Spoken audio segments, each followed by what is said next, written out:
The difference between what the average person pays in taxes and what a wealthy person pays isn't illegal. It's not even unethical. It's just knowledge. And today, I'm sharing that knowledge for free. Tax strategy isn't about cheating the system. It's about understanding the rules well enough to use them as intended.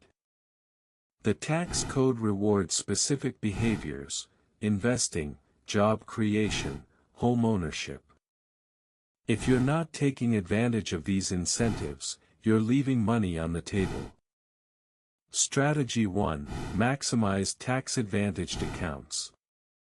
Before you invest a single dollar in a taxable brokerage, make sure you've maxed your 401k match, your IRA, and your HSA if eligible.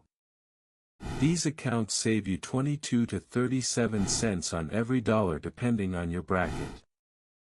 That's an instant, guaranteed return you can't get anywhere else. Strategy 2: Understand the difference between income types. Earned income is taxed the highest. Long-term capital gains are taxed the lowest. Every dollar you can shift from earned income to capital gains saves you 15 to 20%. This is why investors pay lower rates than employees, and it's available to anyone with a brokerage account and patience. Strategy 3: Think in tax years, not calendar years. The best tax moves happen in November and December, not April. Accelerate deductions into high-income years. Defer income into low-income years. Harvest losses to offset gains. These are the same strategies wealthy families use, they're just not advertised.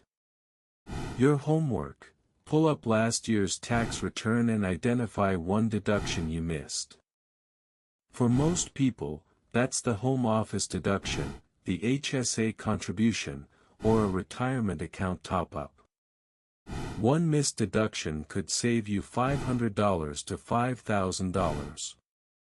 Subscribe for more tax strategies.